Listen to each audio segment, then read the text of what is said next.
ఎవరు ఎక్కడ పోటీ చేయాలో క్లారిటీ వచ్చేసింది. ఇక తేలాల్సింది అభ్యర్థులు. ఇప్పుడు ప్రధానంగా 5 నియోజకవర్గాల మీద ఫోకస్ పెడదాం. So first one Araku, Visakha, Anakapalli, Kakinada and Rajahmundry. ఇప్పుడు ఈ 5 స్థానాల్లో కూటమి నుంచి బరిలో ఉండేది ఎవరు? అప్డేట్స్ తో మా ప్రతినిధులు కూడా రెడీగా ఉన్నారు. విశాఖ నుండి బ్యూరో చీఫ్ ఈశ్వర్, అలానే రాజమండ్రి నుండి స్పెషల్ కరెస్పాండెంట్ సత్య, విజయవాడ నుండి మా కరెస్పాండెంట్ క్రాంతి సిద్ధంగా ఉన్నారు. జిల్లాల్లో అప్డేట్స్ తో పాటు జనసేన బీజేపీ వ్యూహాలపై కూడా మనం మాట్లాడేసుకుందాం. సో ఫస్ట్ కూటమిలో కొన్ని స్థానాల్లో పోటీపై చిక్కుముడి మనకు కనిపిస్తోంది. విశాఖ ఎంపీ టికెట్ కోసం పట్టుబడుతున్నాయి BJP, TDP. Araku, Anakapalli MP స్థానాలపైన ఉత్కంఠ ఉంది. ఈ 2 స్థానాల్లో బీజేపీ పోటీ చేస్తుందంటూ లీకులు వస్తూ ఉన్నాయి. సో అరకు నుండి కొత్తపల్లి గీతకు బరిలో ఉంటారని ప్రచారం జరుగుతోంది. ఇక అనకాపల్లి నుండి జీవీఎల్ లేదంటే సీఎం రమేష్ అంటూ ప్రచారం జరుగుతోంది. బీజేపీకి విశాఖ కాకుండా విజయనగరం కేటాయించే ప్రతిపాదన కూడా ఉన్నట్టుగా తెలుస్తోంది. అండ్ విజయనగరం కేటాయిస్తే బీజేపీ ఉపాధ్యక్షుడు మాధవ్ కి అవకాశం ఇచ్చే సూచనలు ఉన్నట్లుగా తెలుస్తోంది. ఇదే విషయానికి సంబంధించి వివరాలతో సిద్ధంగా ఉన్నారు మా ప్రతినిధులు. అంతకంటే ముందు ఒక్కసారి మనం ఇది బ్రీఫ్ గా చూసేద్దాం. కూటమిలో కొన్ని స్థానాల్లో పోటీపై చిక్కుముడి మనకు కనిపిస్తూ ఉంది. విశాఖ ఎంపీ టికెట్ కోసం పట్టుబడుతూ ఉన్నారు బీజేపీ నుండి, అలాగే టీడీపీ నుండి కూడా. అరకు, అనకాపల్లి ఎంపీ స్థానాలపై కూడా ఉత్కంఠ కొనసాగుతోంది. ఈ 2 స్థానాల్లో బీజేపీ పోటీ చేస్తున్నట్టు లీకులున్నాయి. సో అరకు నుండి కొత్తపల్లి గీత బరిలో ఉంటారని ఒకవైపు ప్రచారం జరుగుతోంది. అదేవిధంగా అనకాపల్లి నుండి జీవీఎల్ లేదంటే సీఎం రమేష్ అంటూ కూడా ప్రచారం జరుగుతోంది. సో బీజేపీకి విశాఖ కాకుండా విజయనగరం కేటాయించే ప్రతిపాదన కూడా కనిపిస్తోంది మనకు. సో ఏం జరుగుతోంది అన్నది తెలుసుకుందాం. వివరాలు అందించడానికి బ్యూరో చీఫ్ ఉన్నారు ఈశ్వర్. సో ఈశ్వర్, ఎటువంటి నిర్ణయం వెలువడే అవకాశం ఉంది? సో ఎవరెవరు బరిలో ఉన్నారు అన్న ప్రచారం అయితే బయటకు వచ్చింది. ఈ నేపథ్యంలో ఎవరి మీద ఫోకస్ చేసే అవకాశం కనిపిస్తోంది పార్టీ?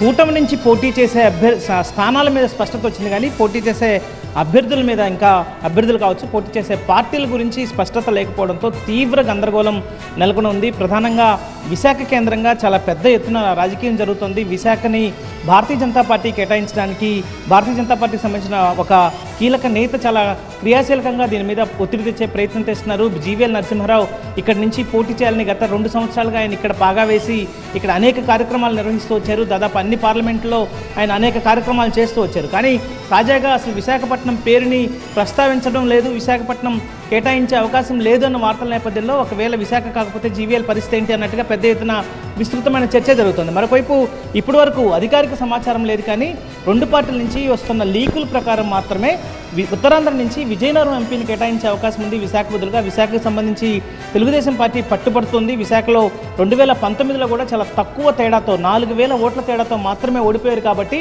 తిరిగి ఆ స్థానం నుంచి మేమే పోటీ చేస్తాం. అందులోనూ ఇక్కడ గతంలో పోటీ చేసిన భరత్ తెలుగుదేశం పార్టీకి సంబంధించి వాళ్ళ కుటుంబానికి సంబంధించిన కీలకమైన వ్యక్తి కాబట్టి, బాలకృష్ణ చిన్నల్లుడు కాబట్టి ఇక్కడి నుంచి ఆయన తప్పించే ప్రయత్నం చేయకుండా ఆయనకే ఇక్కడ కేటాయించి దాని బదులు బీజేపీ అడుగుతున్నట్టుగా ఇక్కడ దీని బదులు విజయనగరం కానీ ఇటు పక్కన ఉన్న అనకాపల్లి కానీ కేటాయించే అవకాశం ఉన్నట్టుగా చెప్తూ వస్తున్నారు. అయితే విజయనగరం పోటీ చేస్తే ఎవరు చేస్తారు, అనకాపల్లి నుంచి ఎవరు చేస్తారు, అరకు నుంచి ఒకవేళ ఉత్తరాంధ్రలోనే కేవలం ఉమ్మడి విశాఖలోనే 2 పార్లమెంటు స్థానాలు ఇస్తారా అన్నది కూడా డౌట్ ఉంది.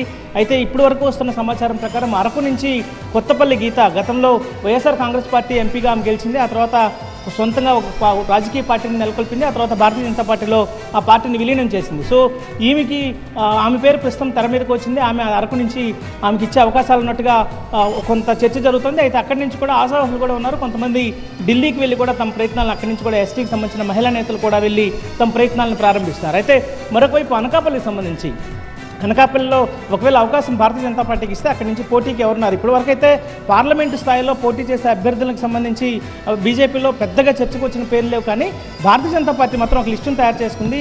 దాదాపుగా మనకు పోటీ చేసే అవకాశం వస్తే ఎవరు ఎక్కడి నుంచి పోటీ చేయాలన్న దాని ప్రకారం ఇక్కడ అనకాపల్లిలో సీఎం రమేష్ పేరు ప్రస్తావనకు వస్తుంది.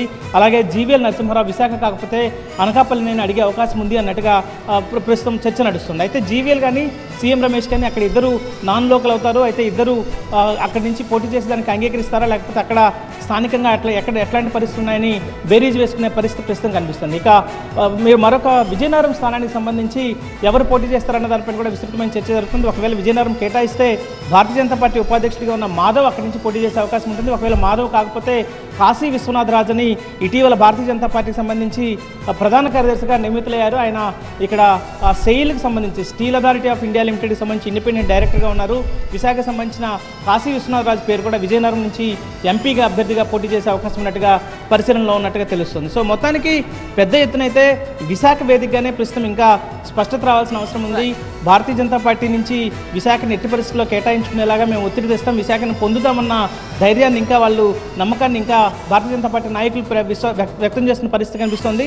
ఎందుకంటే విశాఖ చాలా కీలకమైన స్థానం కాబట్టి ఇక్కడి నుంచి గతం నుంచి మేము పోటీలో మాకు ఇప్పుడు కేటాయించిన అన్ని స్థానాల కంటే విశాఖలో మెరుగైన విజయావకాశాలు ఉంటాయి కాబట్టి ఇక్కడి నుంచి పోటీ చేస్తేనే మాకు విజయం దక్కుతుందన్న భావాన్ని అట్లాంటి రిపోర్ట్ను కూడా ఇచ్చే ప్రయత్నం చేస్తుంది. ఆ మేరకు కొన్ని సంఘాలకు సంబంధించి అక్కడున్న కొన్ని సంఘాలకు సంబంధించి ఇక్కడ విశాఖలో ఉన్న చాలా ప్రజా సంఘాలకు సంబంధించి చాలా కుల సంఘాలకు సంబంధించిన లెటర్స్ను కూడా తీసుకుని బీజేపీకి కేటాయించాలన్నట్టుగా భారతీయ జనతా పార్టీ జాతీయ అధ్యక్షుడు కూడా లెటర్ రాసిన సందర్భం ప్రస్తుతం కనిపిస్తున్న పరిస్థితి కనిపిస్తుంది. మొత్తానికి ఇంకా అధికారికంగా ప్రకటించలేదు కానీ అనేక రకాల పేర్లు అయితే చర్చకి నడుస్తున్నాయి. వీటిలో ఏది ఫైనల్ అవుతుందో చూడాల్సిన పరిస్థితి కనిపిస్తుంది.